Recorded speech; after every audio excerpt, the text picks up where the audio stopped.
如果你的微信群够多，这几天你一定在某个群里听说了杂交版植物大战僵尸。没错，大概长这样。一夜之间，抖音、B 站等各大平台主播们都在玩杂交版植物大战僵尸，仿佛整个世界都只剩下了这款游戏。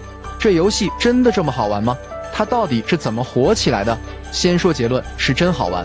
每个80后、90后应该都玩过《植物大战僵尸》。游戏靠收集阳光作为货币，然后购买各类植物放置于场地一侧，抵御另一侧僵尸的进攻。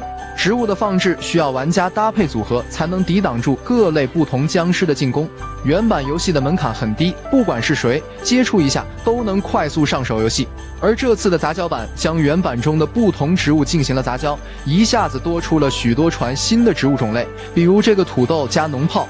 杂交版的开发者不仅重做了新植物的伤害范围，甚至还和 B 站粉丝一起给每一个新植物撰写了新的描述介绍，连简介语气都和原版里的一样，只能说用心了。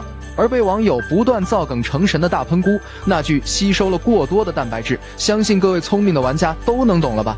人人都可硬控大喷菇，这可不是随便说说的。网友甚至还把大喷菇用 AI 拟人化了，可爱风是这样的，少不了还有这样的。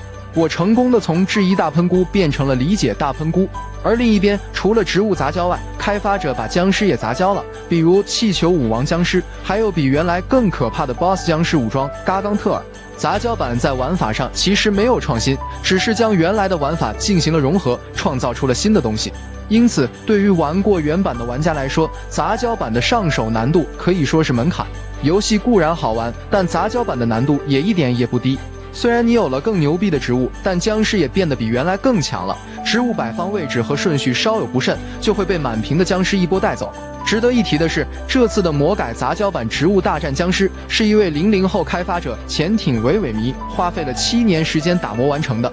从2017年，他就开始设计制作《植物大战僵尸》的新植物，期间不断上传 B 站和这款游戏的粉丝交流互动，吸收了很多网友的建议。